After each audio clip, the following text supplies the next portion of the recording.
Ocarina of Time a necessity for any kind of living? There is no doubt that The Legend of Zelda Ocarina of Time is one of the most important and influential video games of all time. This iconic title, according to Metacritic, is the most positively received video game ever made, holding the highest ratings ever recorded. As brilliant as this game was, to this day a battle of opinions continues to wage regarding whether this title was the apex of Zelda games from the 90s, or whether that accolade actually belongs to the older Link to the Past, which exists on the Super Nintendo.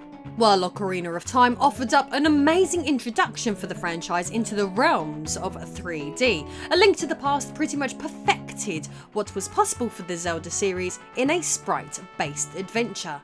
No matter which of these two titles you prefer, one thing is for sure: they are both all-time greats. Still, this would get a lot of fans pondering and imaginations going wild, trying to picture exactly what Ocarina of Time would have been like if it had been published on the Super Nintendo instead of the Nintendo 64. Some fans would decide to take this concept even further by attempting to produce demakes of the N64 classic, featuring a humbler Link to the Past-like sprite-based adventure. This may perhaps be the craziest story I have ever told on this channel regarding fan projects as of yet, so sit back, relax, and get ready for one wild story. I am Lady Decade, and this is the story of The Legend of Zelda Ocarina of Time 2D, the ultimate demake. The digital footprint for the full origin of this story is somewhat sketchy due to several strange events that I will certainly get to soon, but to put it simply, an individual by the name of Richard Denton, who would often go by the alias of Damp, after the Graveyard Keeper from Ocarina of Time would announce to the world that he intended to remake the Nintendo 64 classic in the style of A Link to the Past. Much of the information regarding this period appears to be lost to time due to the websites covering these events being removed, but thankfully for us, the ROM for the game itself can still be easily found online and then downloaded to be experienced. Booting up this fan project, we get a pixel art based title, which is paired with the opening theme from the original Ocarina of Time, with a familiar looking file select screen swiftly following it. After entering your chosen name, we are given a text sprawl that replicates the 64-bit classic, with a sprite-based Link soon being awoken by a pixelated Navi in his Kokiri tree-based home. What is super cool about this title is that if you have played the official version of Ocarina of Time, you will tend to know exactly what you are doing and where you are going, as Kokiri Forest has been faithfully recreated to be experienced from a top-down 2D perspective. We have the opportunity to obtain the Kokiri sword and then of course the shield from the store using rupees we have collected in the local area before progressing past that pesky meadow to explore within the Great Deku Tree. So far at least, this is all very impressive. Fans would regularly and eagerly check Richard Denton's Ocarina of Time 2D website, looking for updates regarding when the game would be finished and what would be implemented next. However, sadly, Zelda fans were never allowed to progress any further than the inside of the Great Deku Tree, as the development of this title would sadly cease. So, was this that pesky Nintendo issuing a cease and desist, you may ask? Well, apparently not, as according to the Ocarina of Time 2D website. The situation actually appeared to be far, far worse. On the 24th of March 2007, the website would state, "Yesterday, around 4 PM, I received a phone call telling me that Richard Damp had been in a fatal car accident." This sad news obviously meant that not only was the project dead, but so was the creator too. Or so it seemed, on the surface at least. Gaming news sites around the world would report on this extremely sad turn of events, but with the internet being, of course, the internet, several conspiracy theories would quickly begin circulating, especially after Richard's family deleted the website with the simple message, RIP Damp, rather than using the bedroom dev's first name.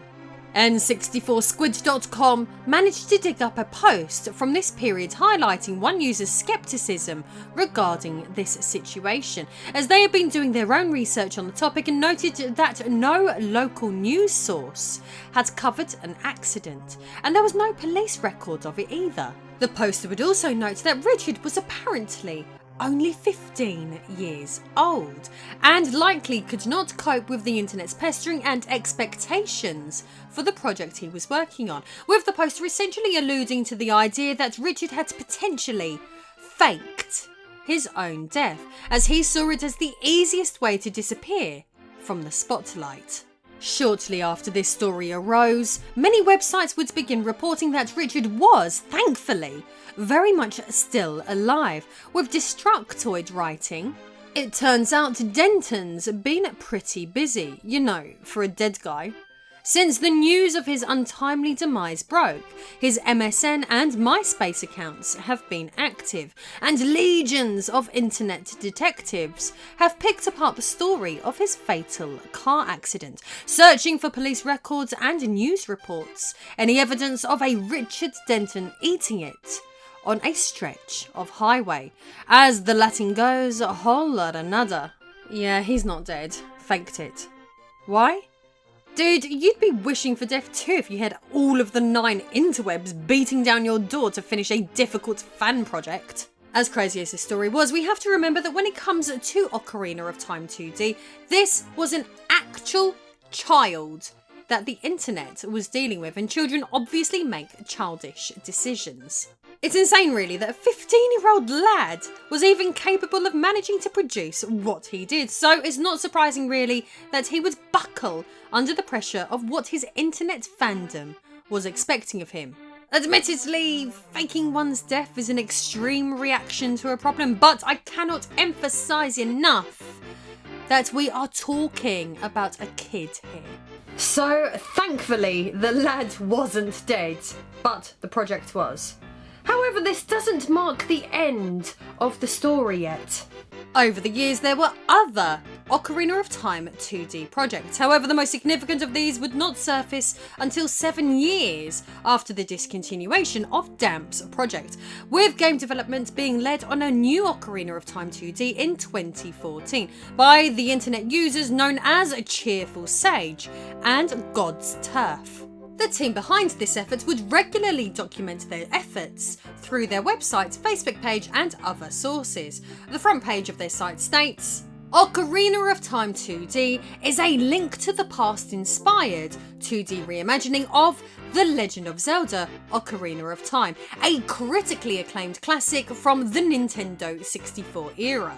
Like many other Zelda fans, we have seen countless attempts at this idea come and go for over a decade now, never making much progress, and we plan on breaking that cycle.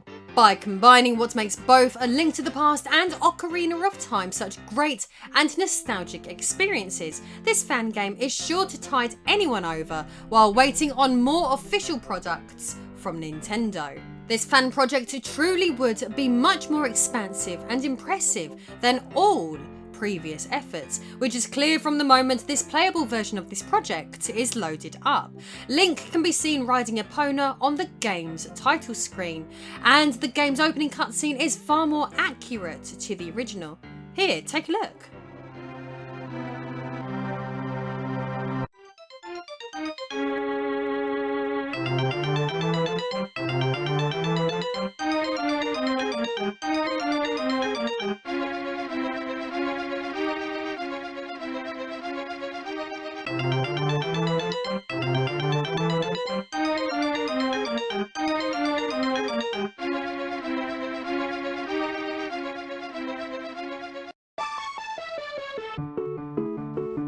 As you can see, this game has far more polish in terms of design, and the title's music, remixed by Vil P1 and Patricia Herrera, has a strong link to the past sound to it. It's thoroughly impressive stuff. Rather than deliver a half-finished dungeon like with the 2006 offering, the 2014 version of the game offers up a full Deku Tree dungeon to conquer and explore too.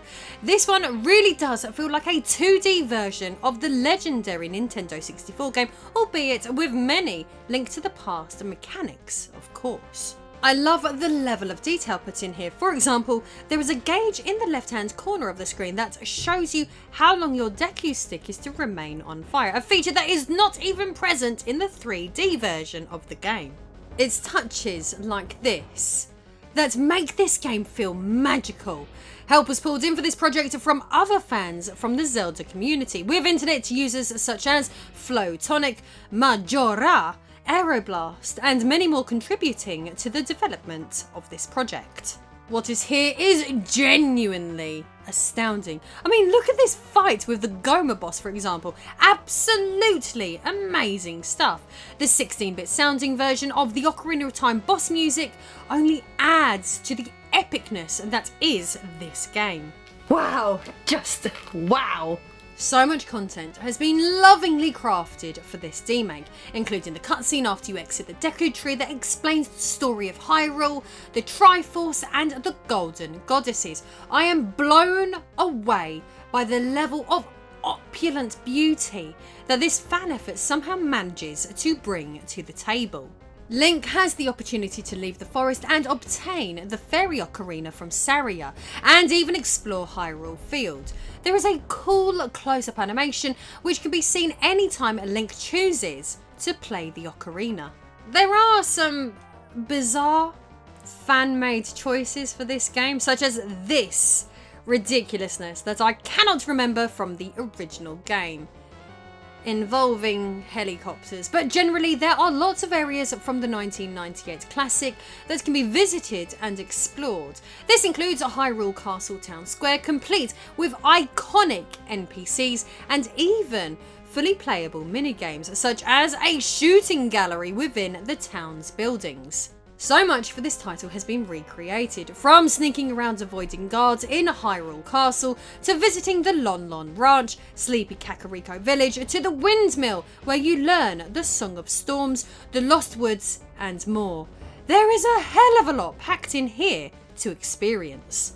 There were two versions of this game released, with the version I've just been talking about being the second release of this fan game. A third update with more Ocarina of Time 2D content was set to contain more of the game's story, with players being able to play the events of the game right up until the completion of Dodongo's Cavern. On the team's Facebook page, it can be seen that a great deal of work was put into this, with lots of videos of the second dungeon functioning, and even videos of the fight against the Dodongo boss himself. But sadly, we would never get to play the next build of this game. In a final Facebook update posted on the 22nd of July 2016, the page would post, "Some things have come up and we haven't been able to make as much progress as expected." Without delving too deeply into the details, we will say that no incredibly significant project files were lost during those things. Thank you for all your interest and support. To those who are waiting patiently and understand that a free fan game takes time, we really appreciate you, and you're the people that motivate us the most. To those who aren't, please learn the virtues of patience and proper netiquette. Saying things like, "Project is obviously dead, you guys should just tell everyone already," doesn't help us make Ocarina of Time 2D any faster. While this was the last we would hear about this specific project, N64Squid.com provides an additional reason as to why updates slowed down, and interest from devs working on this project may have fizzled out. Apparently, back in May of 2015, Nintendo themselves would prevent the game from being available to the public, with download links being removed from platforms such as Mediafire. This may have been enough to take the wind out of the sails of the team, eventually resulting in its demise. So, was this the end of the Ocarina of Time 2D story? Well, luckily no.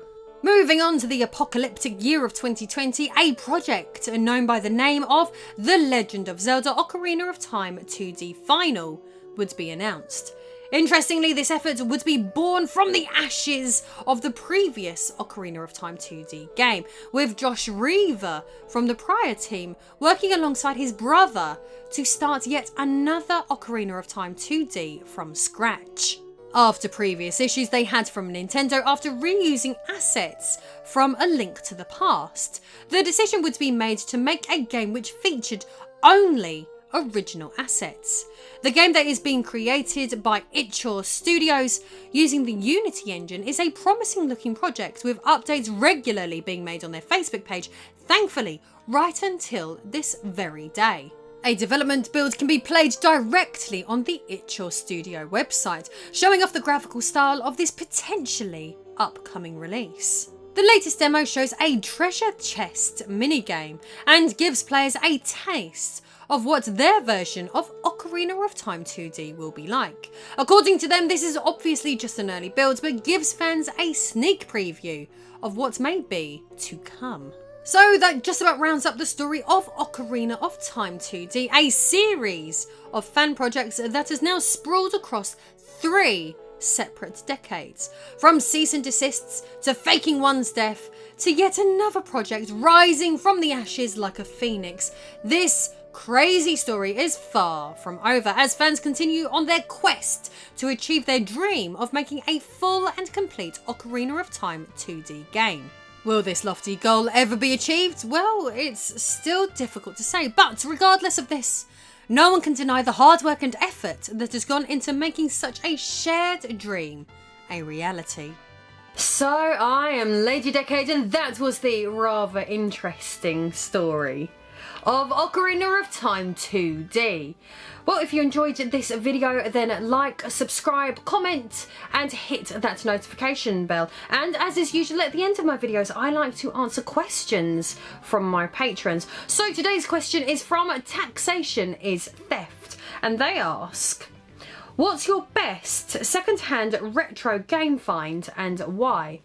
As it happens, I've got a couple of answers to this one. So the first one would be this, which we found for about $20 whilst on holiday in Florida in a retro gaming shop, I think called Retro Emporium, just off of Route 192 somewhere. It would have been within a reasonable walking distance of probably a Hojo hotel.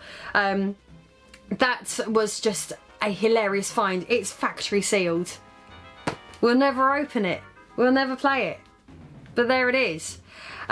Also, another impressive find that we was quite impressed with was we found a massive Philips CDI game collection in a charity shop.